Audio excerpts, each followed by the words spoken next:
भूमिका से विरह का शुरुआत कवि जी कैलन। मेरु पर्वत पर तप करते ब्रह्मा मगन, मन में सृष्टि का अनमोल उद्गार था। आंख से एक बुध जल गिरा भूमि पर, क्षण में बानरी बना क्या चमत्कार था। पाकर आशीष ब्रह्मा का बानर बनी, अरे बन में फल फूल खा पेट भरने लगा। मान करके पिता अपना ब्रह्मा को वह उनकी सेवा, अरे मुदित मन से करने लगा।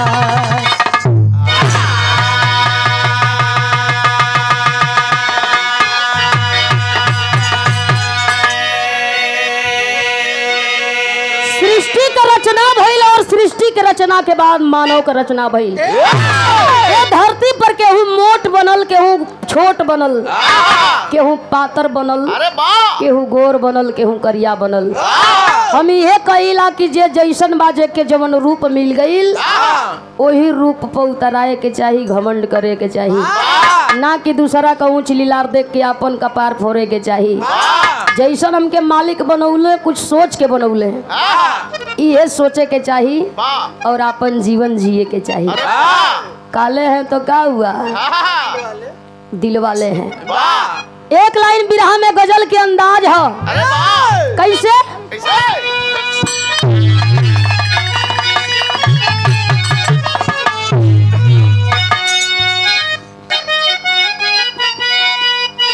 कोनो हसीन लड़की कहे, अरे मैं ना जे हुस्न तू मेरा एहतराम करे, जवानी नाम है मेरा मुझे सलाम करे।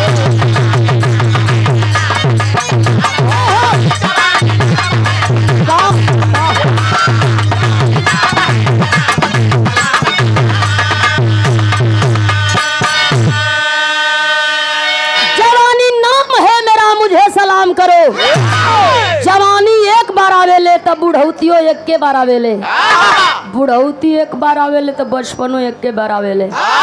जही दिन बेटी बेटा के जन्म होला तो हमके आपके लगेला कि लड़का लड़की बढ़ता, ओई दिने से ओकर जवानी शुरू होले। एक दिन जैसे बढ़ेला वैसे ही एक दिन ओकर घटेला।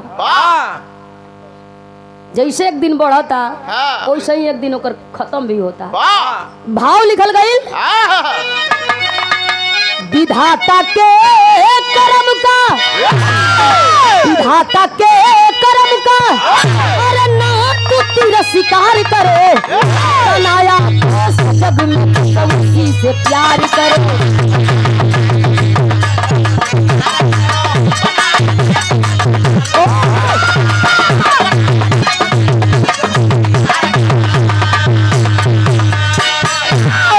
बनाया जैसे जग में बस उसी से प्यार करो। प्यार अगर करे के होखे तब माई बाबू से कहलो। हम कहिला कि माई बाबू से बड़ा कोई देवी देवता ना, 33 करोड़ देवी देवता एक और माई बाबू एक और।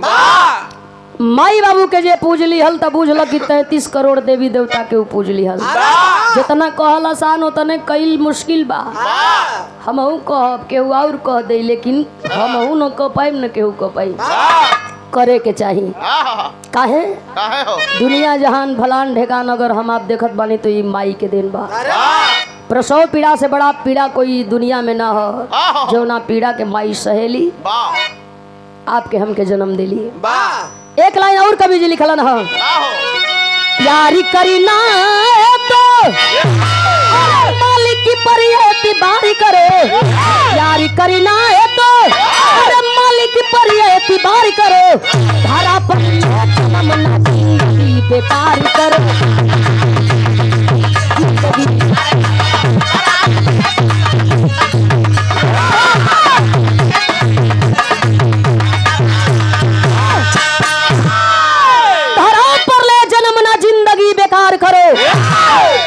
जीवन के व्यर्थ ना गंवावे के चाहिए।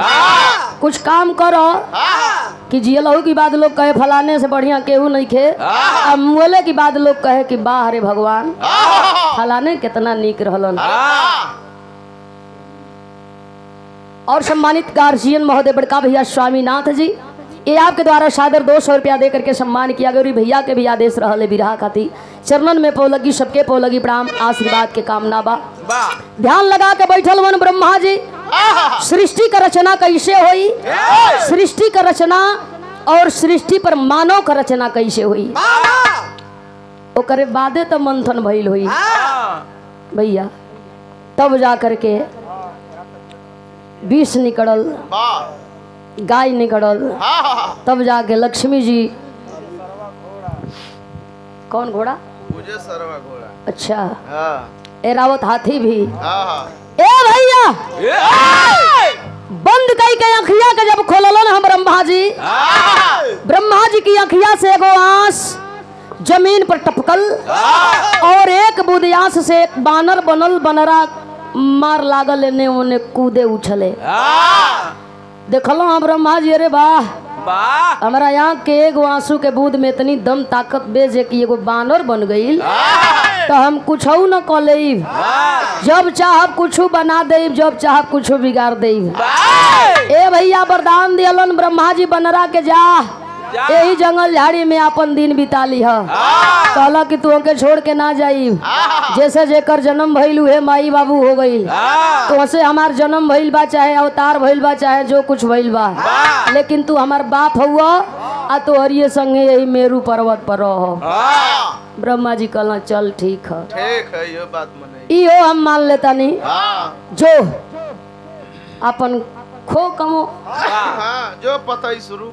बानर मेरू पर्वत पर अपन दिन रात बितावता, जंगल में अपन जाओ, भूख लागे पतई सुर के चबा खा, फिर आवे कबो ब्रह्मा जी के आगे पीछे घोरी आवे, कबो खेले कूदे इहो अपन देखे हंसे। बे इना बोले एक दिन अब बानर के बड़ी जोर का प्यास लग गई, बानर दूर दूर ताकत बा, कहीं ताल तलैया नहीं खेलौकत, चढ़ गई लोही मेरू पर्वत पर ताकता, एगो छोटहन का ताल दूरे तनी लौकल, उतर के गईल वही ताल का किनारे बैठ गईल, चुतरे की भरी गर्दन लटका के जे भी पानी पिए के कोशिश कैला, जे भी बानर मुड़ी लटकौलस, तब बनरा खानी एगो और बानर वही पनिया में रहल, डबल बानर रह वही में।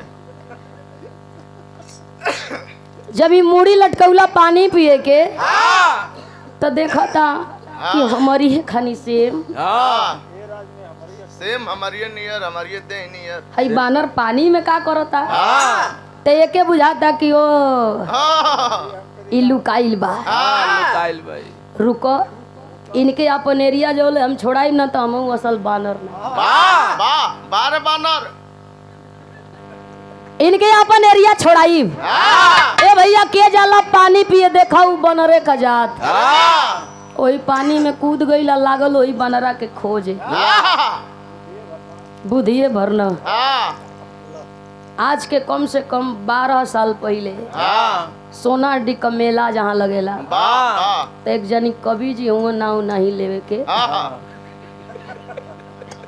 लेकिन आप लोग जानत हुआ बाबू कहीं और हुआ, तो हमारा उतना ज्ञान बुद्धि रहा ना, रिकॉर्डिंग का होला हमें का पता ना रहल, बोलौलन जे रिकॉर्डिंगे करे के है, तो हम गईली, तो बगले में स्कूल बा एगो, वही स्कूले में रिकॉर्डिंग रहे, ऐसा ही लाग गई रहे कुल लाइव रिकॉर्डिंग। ए भैया हमने का रात भर गौली, सुबेर का बेला जे भी यही जा रोडे पर उपरैली जा, तो एगो बानर सर्कल आवत है, तो एगो के चलते कोई गो आवता ना सब। अब भोर का बेला साँच कहता नहीं, जे पतो हो के अपनी लेके एगो बुढ़ऊ दादा पतो के लेके आ वही जा खड़ा रहल, बस एगो जाला, वही बस को इंतजार करत, आ नहा के भोरे भोरे में ऊंचा ढियावा अपन झिल्ली में लेके हाथ में टंगले रहल, उ सर्कल आइल, झपक के झिलिया लेके पेड़े पे चढ़ गई, उ मार हल्ला करत हमार जंगिया ले गई, जंगिया ले गई। हम कहली क्या करब, जंगिया ले गई, अब जा दूसर सिया लिया, ऊ का बुझता कि जंगिया का होला ऊ बुझत ले जइबे ना कर तो कि जंगिया का कौन काम है बा हां वो तो उगारे घुमेला स कैसे लंकवा जरा देला सब ले गईला जब वो झिल्ली के फरला चड्डी त जैसे फरला वैसे ही फेंक दियला रिटर्न ई होला बानर। अभी जब देखला कि हमारी खानी बानर पानी में ई वही में धाई दे कूद गई आ कूद के लागल खोजे गीत लगल ये भैया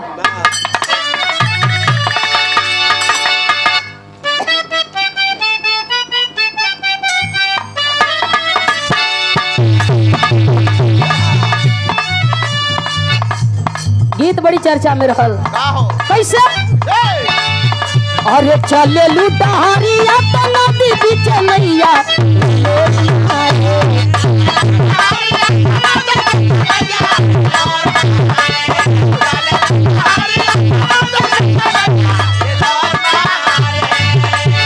चले लुटारिया तो नदी बीच नैया करही भैया ए गोरी हिलोर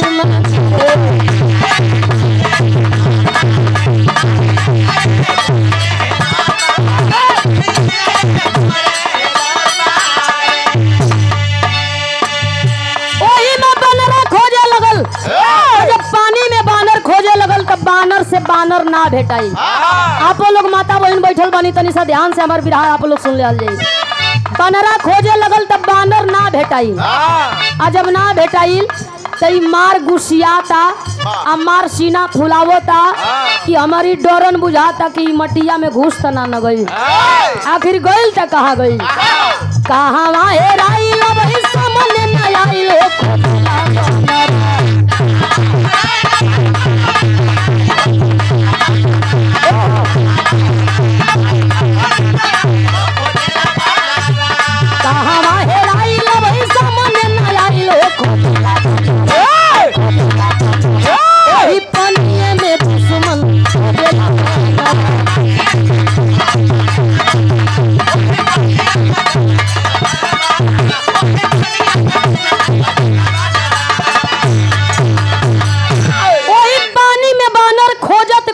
सिहरी गईल। जब बानर से बानर ना भेटाइल तया के किनारे बैठ गई वही पानी की ओर ताकता चल कब्बो तो निकल के अइबे ते जब्बे अइबे तब्बे हम तो से आजमाइश करब तब्बे तो के मार के हम अपन एरिया छोड़ाई।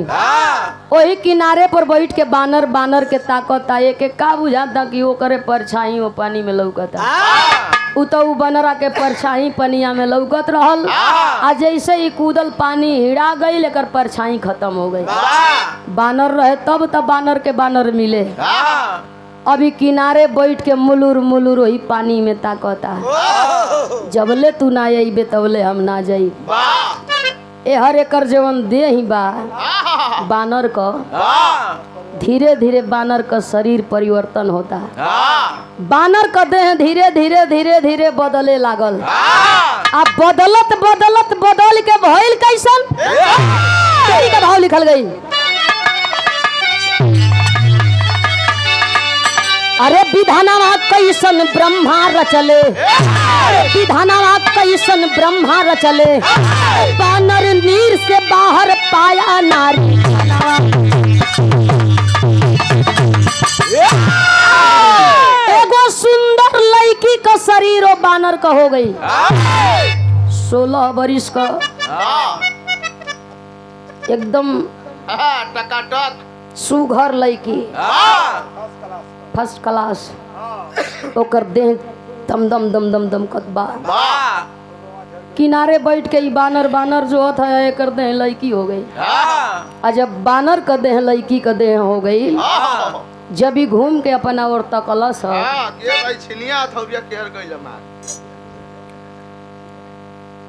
जब बानर ताकता एकर शरीर बदल गई बा सुघर सुघर गोड़ सुघर सुघर हाथ सुघर दे तई बानर जवन हो लागल ला जाए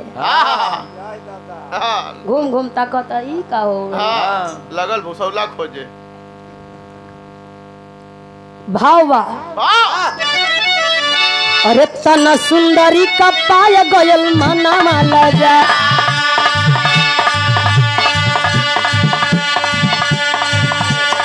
तना ही तो पले तो पाई हो बदन सुंदरी धीरा मन के बधाई बैठे रहे सकुचा कैसे सबके देखाई हो बदन सुंदरी देखे घूमी घूमी अंग सब लगता बेढंग देखे घूमी घूमी अंग सब लगता बेढंग कैसे सबके देखाई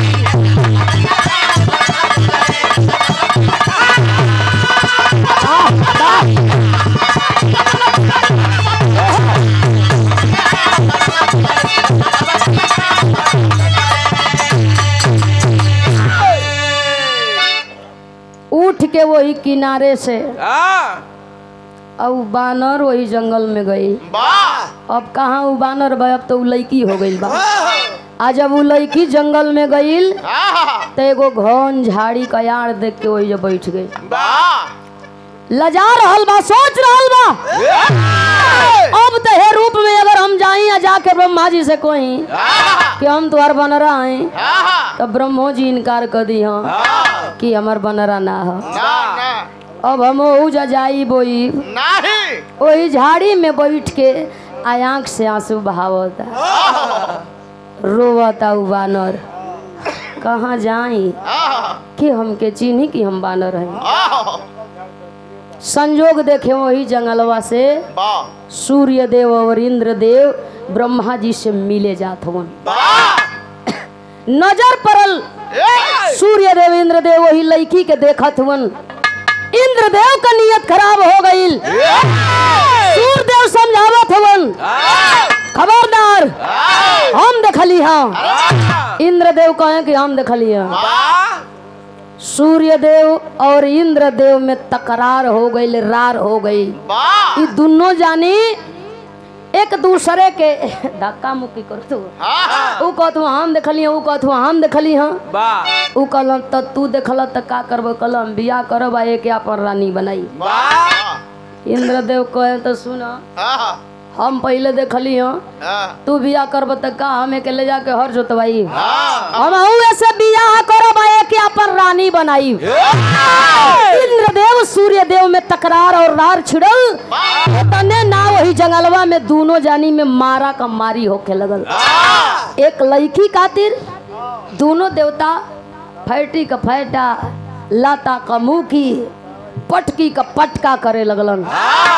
गर्दन कबर गई बैठल लड़की वही जंगल में हो भैया रोवे लगल। सोचत बा कि वाह बतावा कल युगे में ऐसा होता बहुत जमाने में होता रहे। दोनों देवता बाजार में उगड़ा रहा नीयत खराब हो गई। सुघराई देख के लगलन बाजे सोचत बलैकिया रोवत बाजे हमारी खाती हाई दूगो देवता आपस में लड़ के मर जइहन तो हम पाप का भागी हो जाई। उठ के आवल चाहत बा दोनों देवतन के मनावल चाहत बा लेकिन आवे त कैसे आवे। नंग बदन लड़की का पतई होतई अपन लपेटले बिया बैठल बिया गीत लगल।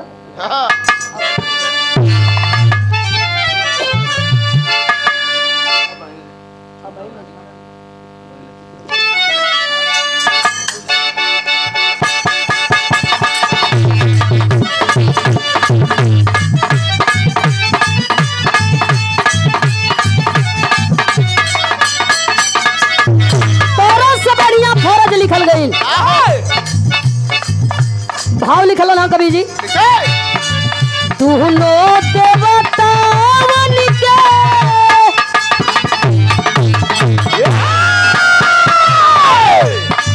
दोनों देवतावन के बिगड़ल मिजाज में गलालू बदे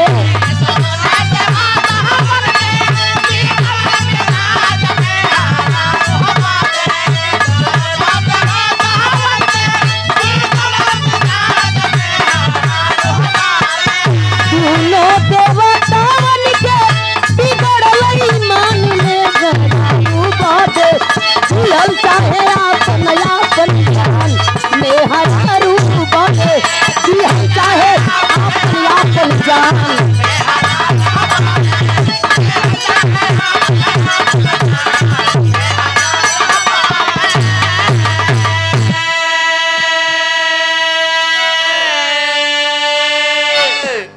दोनों देवता मुअला पर एकदम उतारू हुआ। हाँ दोनों आसाराम बापू के चेला रहे कुल का।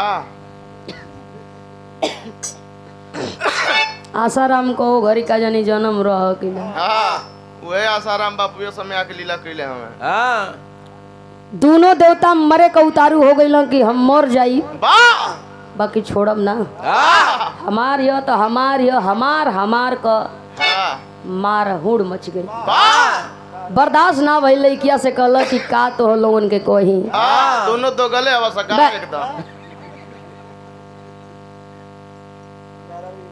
लइकिया अपने मने मने सोचत बे जे रोवत बा हाँ कि बताओ ई देवता हमार तन ढके के बारे में नइखन सोचत। वाह ई अपने में मरे मिटे के तैयार हुआ हाँ कहीं तो कैसे कहीं वाह खड़ा हो गई। हाँ कहल जाला कि जैसन देवता वैसन पूजा। वाह अभी खड़ा हो गई और खड़ा होकर के लड़की आवाज लगौला है दोनों जानी हमारा बदे मर जइबा। हाँ लोग आजीवन हमके ताना मारी और तुहन लोगन कभी नाम कलंकित हो जाई। हाँ एगो काम लोग करा तीनों जानी अपनी अपनी जगह लोग खड़ा हो जा। हम लड़की बानी और ये झगड़ा हमारी बदे होता हाँ। तो हम डिसीजन लेब हम बताइब जे कि बिया हमारे होई कैसे। वाह अपने में मत लोग लड़ा। हाँ काहे के लड़े बोल करत वालो। हमार तन ढके के बारे में लोग नहीं खा सोचत। वाह इंद्रदेव उतरल पगड़ी फेंक दियल हाँ आ जब लड़की पौला इंद्रदेव का पगड़ी हाँ गईल झूठा में हाँ अब बढ़िया से अपन तन ढकला। हाँ आइंदे कल खुले के बाहर जंगल घूमत हमें। सूर्य देव सोचला कि त बाजी मार गईलन अभी पर्दा दे दियल तो ये हमार अब थोड़ी सुनी हाँ यो अपन धोती खोल के फेंक दियल। हाँ ले ऐसे हम काम काहे कर रहा। जब पा गई वाह तब बढ़िया से ना अपन तन ढकलस। हाँ आ जब लड़की आई लिए सामने खड़ी भइल है हाँ कला की जा धिक्कार बा हो। हाँ दोनों पता ही से अपन अपन ढमका सा। कहलस कि तो हम लोगन के लाज नहीं खे तो शर्मो नहीं खे हे भगवान। हाँ पिपरे के पता ही से तो प्लस भैया सुनो जा सगवन ना बिया हमके न करे के बा हाँ तनी हमार फैसला जाना जा पपट का लाइन बा।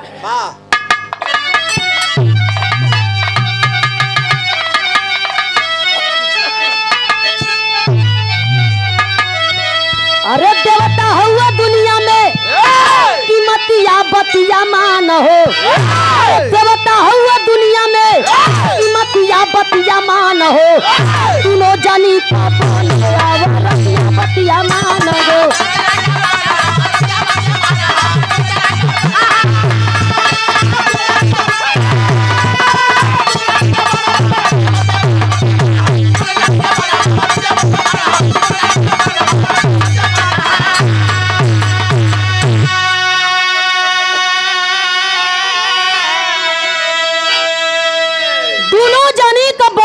रतिया बतिया माना हो। दोनों जानी से बियाह करब आ दोनों जानी का मेहरारू बन के दोनों जानी की संगे रह। मंजूर होके तो ठीक है नहीं तो जा लोगन। प्रधान जी आगे पहले इनके ला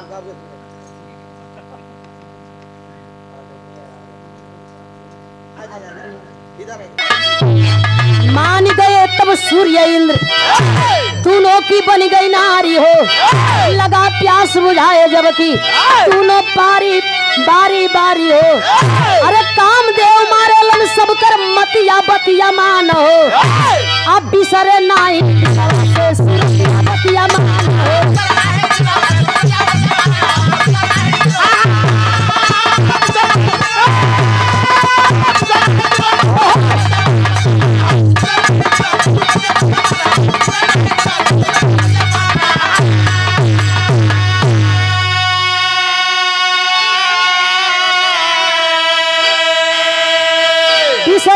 दिलवा से सूरतिया बतिया माना हो। दोनों जानी मान गईलन कि चला ठीक बा मंजूर बा हमन शादी कैल जाई।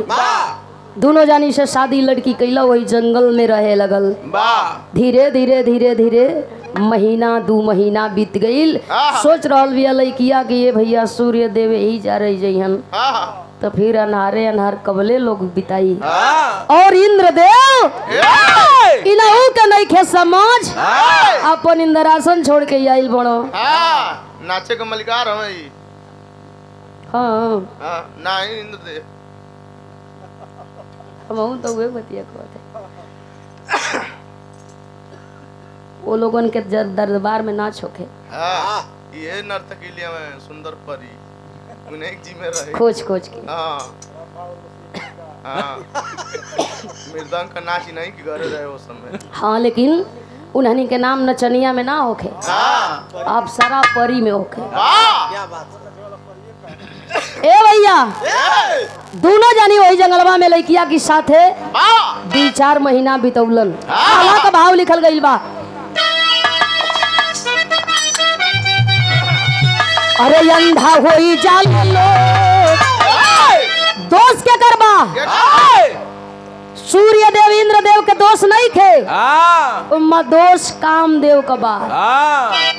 कामदेव जब जेकरी कपारे पर बैठ गइलो हाँ। तो उ दुनिया का कतनो तपस्या करे वाला तपस्वी रहल होके, हाँ। दुनिया का कतनो बड़ा संत रहल होके, दुनिया का कतनो बड़ा ऋषि रहल होके, एक बार उनके बेइज्जत होके के पड़ गई। कामदेव कपारे पर सवार हो गई लो। जब इंद्रदेव सूर्य देव के कपारे पर कामदेव सवार हो गई लो तो जइहन तो कहा जइहन भाव बा। अरे अंधा गोई जाले लोग इहे पाप बढ़ी जाला बाबू।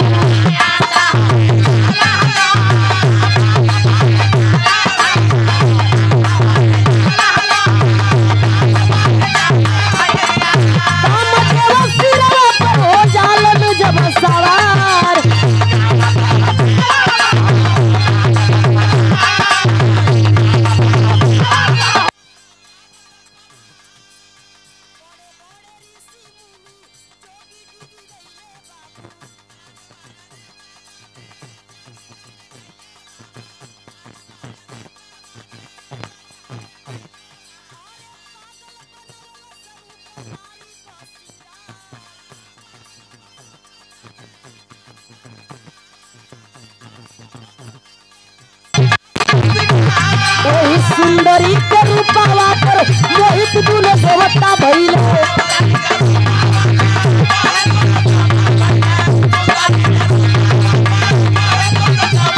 अरे अपनी गरिमा के गइले हो भूला।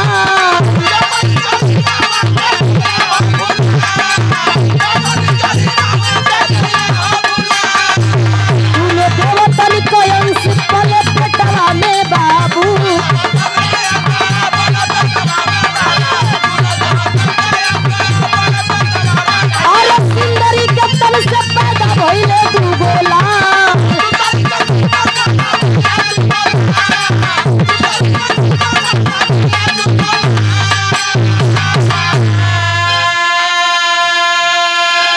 जंगल में कुछ दिन बीतल और जब कुछ दिन बीतल ह प्रेम प्रसंग चालू भइल, मिलन चालू भइल ओ सुंदरी और इंद्रदेव सूर्यदेव के। कुछ दिन के बाद सुंदरी पेट से बिया पेट जनाए लगल। आज जब इंद्रदेव सूर्यदेव सुंदरी के देखलन, सुंदरी का तनी हाव भाव बदलल देखलन, पूछे लगलन कलश कि हम माई या तू बाप बने वाला हो बाबू। इंद्रदेव सूर्यदेव हंसे लगलन, खुश भइलन। हमहन बाप बने वाला है। कल हाँ धीरे धीरे 9 महीना जंगल में लड़की बितौला, प्रसव पीड़ा सह करके लड़की 2 गो बेटा के जन्म दिले। दोनों बेटा बली। बड़ी फुर्सत के बाद एक दिन लड़की वही नरवा में नहाए गई बिया, जो उन्हें नरवा में पनिया पिए बनरा गई रहे।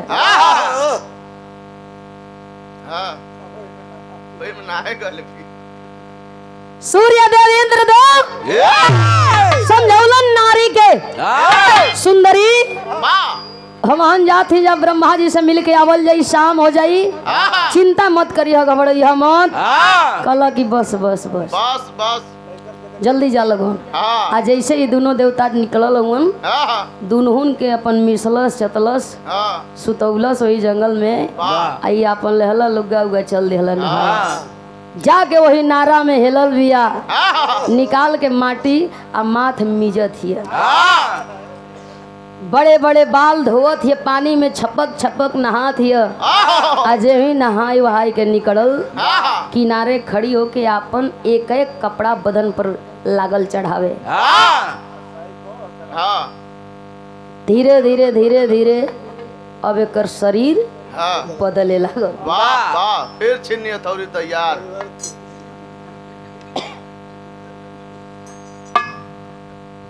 साया साड़ी ब्लाउज अब समाप्त नहीं है। ना ना अब जानिए। धीरे धीरे धीरे धीरे ये सब बहुत जाता है। हाँ करियाई में से साया होकर नीचे गिर गई। हाँ ब्लाउज वही अपन बॉडी में हलरा था। बाहर सिनाए माथे सो माथे होता। अब वो लड़की से फिर ए बानर हो गई। आ जब बानर हो गई तो अब दही पो के कपड़ा सुहाता। वो बैठ के लागल नोचे, लागल फारे, लागल दांते से खींचे। सगरी न सितारा चबा गलस। साड़ी साया ब्लाउज फाड़ के वही जब फेंक दियलस। मरलो छलांग या चढ़ गई पेड़े पर। जाके वही पेड़े पर लागल न पतई सुर के कोई दिना का छूटल बा। हिक लगाई के अपन खैलस। पतई अपन सुर के गिरावे, ए पेड़े से ओ पेड़े आ ओ पेड़े से ओ पेड़े ओ पेड़े खुद फान कैरे है। लइका जब भूखाइल हुआ तो ये दोनों लइका लगल अपने माई के जो है रोवत हुवन, हाथ गोड़ पीटत हुवन। इंद्रदेव सूर्यदेव वहाँ अपन भेंट मुलाकात करत हुवन। शाम का बेरा जब वापसी कैल इंद्रदेव सूर्यदेव, लइका जार बेजार रोवत हुवन वही जंगल में। माई है ये नहीं के दौड़ल दोनों देवता अइला, एक एक लइका गोद में उठा के खेलावो तू। मत रो, चुप रह चुप रह चुप रह तू। और माई पता ही सुरकत हिया। इंद्रदेव बोलावो तू, भर जंगले खोज गल। ए भाई ए भाई कुटिया से कोनो लेके भाग गल का फिर के खोजत हुआ की सुंदरी कहाँ हो सुंदरी। अच्छा सुंदरी रहे तब न बोले, वो तो पेड़े पर। वाह पता ही सुरकत हिया। इंद्रदेव समझावत हुआ सूर्यदेव के मत खोज, धोखा दे के चली गई। बेवफा हो गई। चलो उठावा ये एगो लइका, एगो इंद्रदेव लेला एगो सूर्यदेव लेला। आ दोनों जानी लेके लइकन के चलल हुन, पालन पोषण करत हुन। दोनों जानी ओ लइकन के तैयार कैलन। वो दोनों लइका के रहल भौबा आखिरी।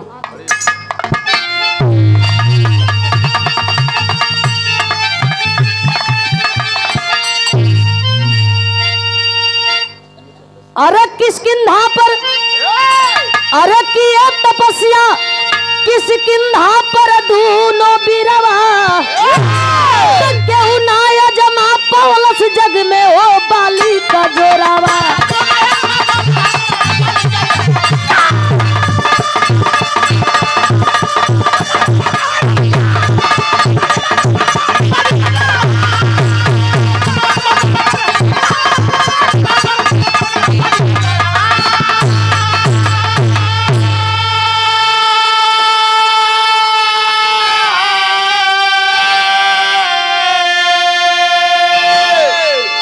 इंद्रदेव से सुग्रीव और सूर्यदेव से बाली, दोनों लइका जब तैयार भइल किष्किंधा पर।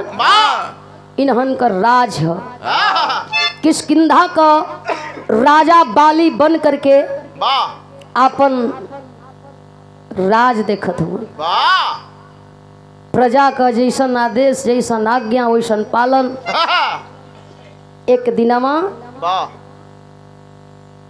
पाली के कहल जाला कि बल के केहू थहौलस न।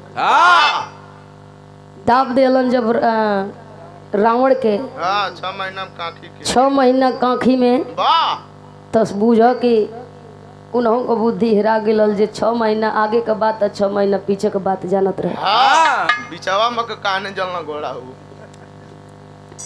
तब दे तो आँखी में चताइल है जान गई तो चताइले ना रहे। वही किष्किंधा पर्वत पर दोनों लड़का आपन आपन बल के बदौलत आपन आपन राज जमौले हो। हरिया भगवान जी 14 वर्ष बदे वनवास गई हवन तौले रावण जानकी के लेके चली गई।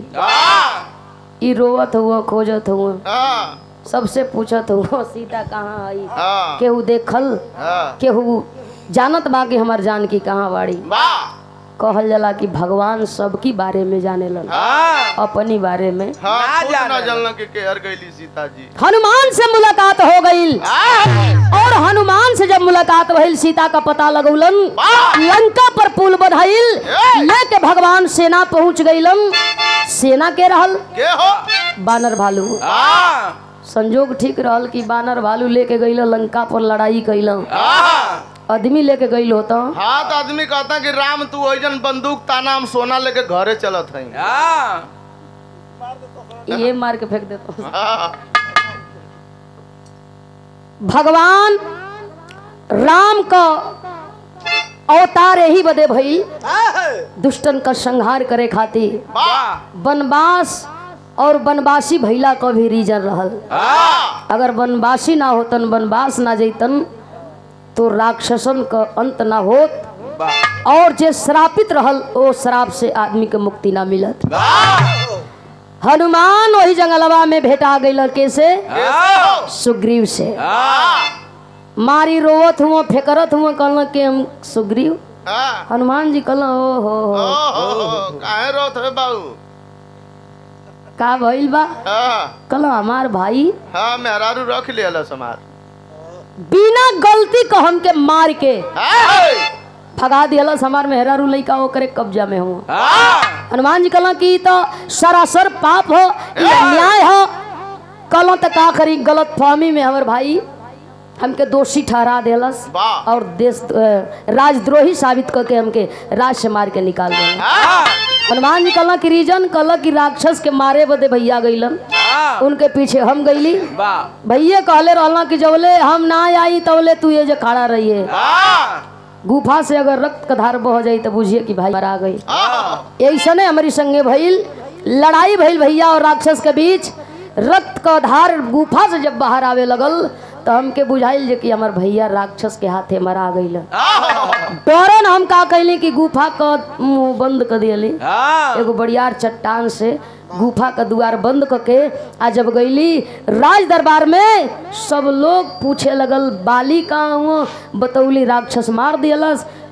जितना लोग बा सब लोग निराश हो गई सब लोग उदास हो गई सब लोग रोवत बा। कुछ दिन के बाद लोग फैसला कैलन जे किष्किंधा का राजा अब के बनी के हो तो लोगन द्वारा राज हमके दिहल गई और राजा बनावल गई। तो हनुमान जी कहल तेमा का बेजाय हो गई। कहल कि जब भैया लौट के अल जब हमके सिंहासन पर देखल तो भैया के गलत फहमी हो गई कि बुझा था कि सिंहासन के लालच में गुफा कई दरवाजा बंद करके चली आइला। ये कारण हो गई और यही में हम बनाई बनाई मरा गईली। तब से हम ना जाइला और जब जब कोशिश करीला तो भैया के हाथे बनाई बनाई पिटा जाइला।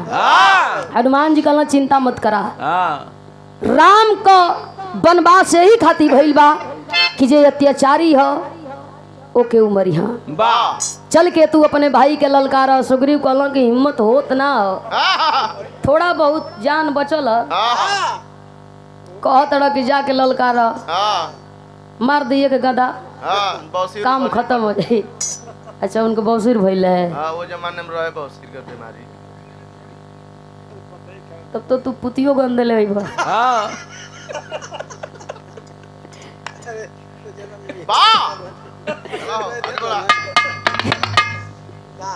नियादी रहे। अरे सुखेर भाई दिए रहलो जनक ए भैया गैलन सुग्रीव हनुमान की कहले पर लगल बाली के ललकारे। कैसे कैसे किष्किंधा का राजा बाली बना अत्याचारी, अपने भाई सुग्रीव का रख लिया नारी।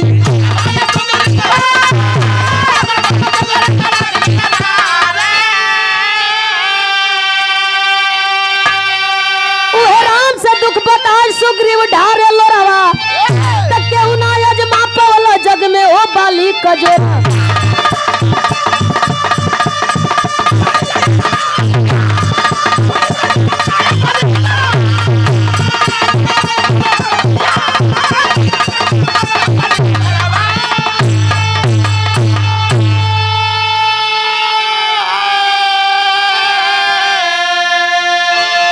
मातंग ऋषि के आश्रम से सुग्रीव चल दिहलन, और मातंग ऋषि के आश्रम से जब सुग्रीव चलल हुवन बाली के लल करलन, तो भगवान राम ताड़ के आड़ में खड़ा हो गई, हाथ में धनुष बाण, और भगवान मारे खातिर सुग्रीव के अरे बाली के जोहत हुवन। मौका मिलत ना हो, मौका मिले भी तो चिन्ह न पावा कि बाली के या सुग्रीव के। सेम सकल, जैसन दाढ़ी उनका वैसन दाढ़ी उनका, जैसन मोछ उनका वैसन मोछ उनका, जैसन मुंह उनका वैसन मुंह उनका। दोनों बनाई बनाई सुग्रीव मरैलन बाली के हाथ, फिर भाग के गईलन।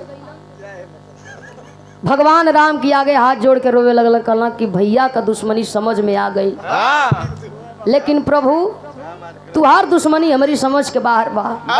भैया के यहाँ भेज के हमें बनाई बनाई मरवा दी हला, कहला कि मारब लेकिन काहे ना मरल। भगवान सुग्रीव के समझावत हुवन, चिन्हना पौली कि सुग्रीव के बाली के यही मत बनाई बनाई तो तोड़ दिया। ऐसा ने फूल का माला रहल, फूल का माला निकाल के अब भगवान जी वही सुग्रीव जी के गले में डाल दिया। कल ऐसे चिन्ह जाए कि सुग्रीव के अब बाली के। अब जाके ललकारा, चल के ललकारत हुन भैया के।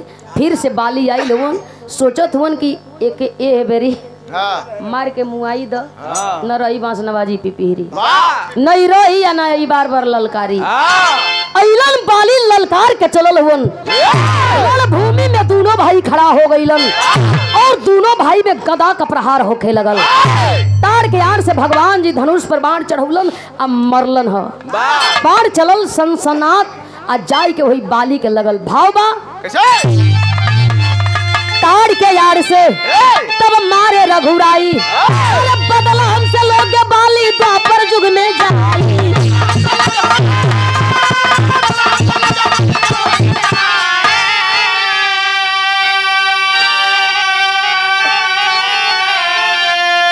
ताड़ के यार से भगवान राम बाली के मार गिरौलन। गईला सामने भगवान खड़ा हो गईला, बाली देखला भगवान के, आंख में आंसू, हाथ जोड़ला बाली, पूछे लगल कि तो भाई भाई का दुश्मनी रहा, तू कैसे?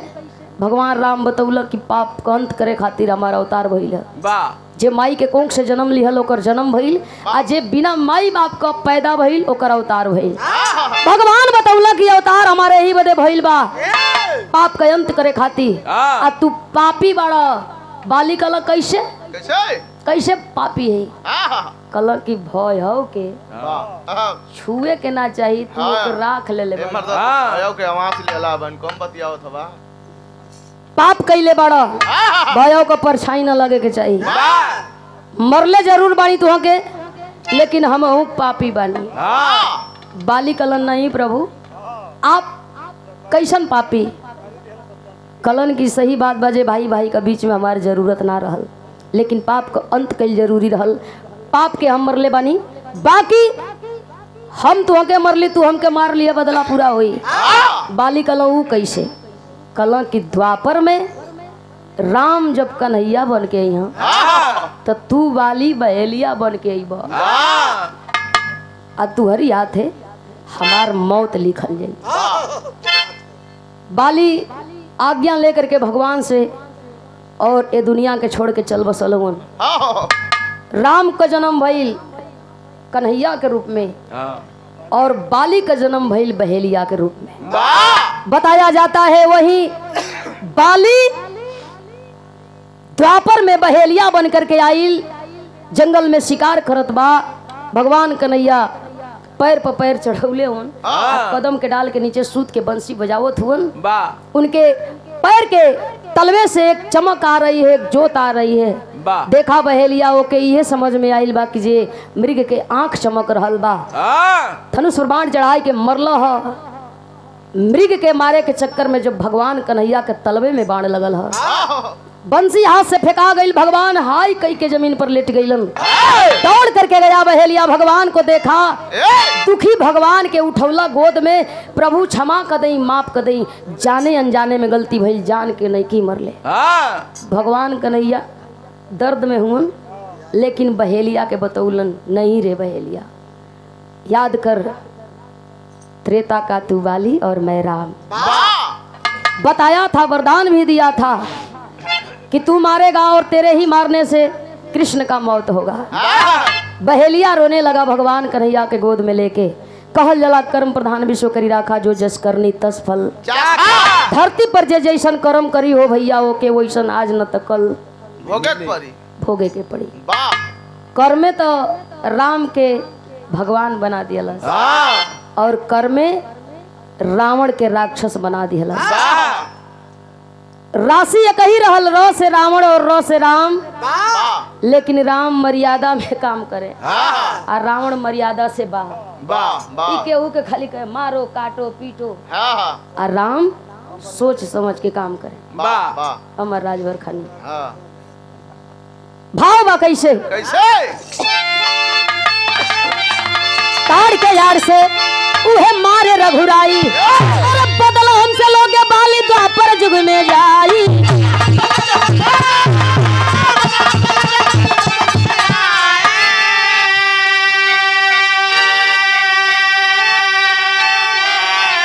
काधा को ब्याधा मारा मीठा कुल का कोरवा, केहू ना यजमा पवलस जग में हो बाली का जोर।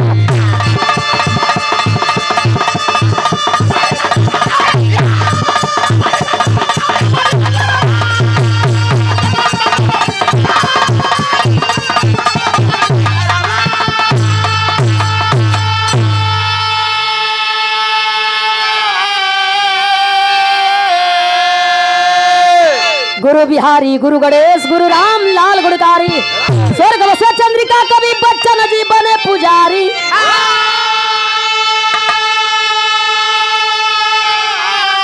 विधाना कैसन ब्रह्मा रचले, मीनाक्षी रमा कवि का सुंदर बात रनवा। विधाना कैसन ब्रह्मा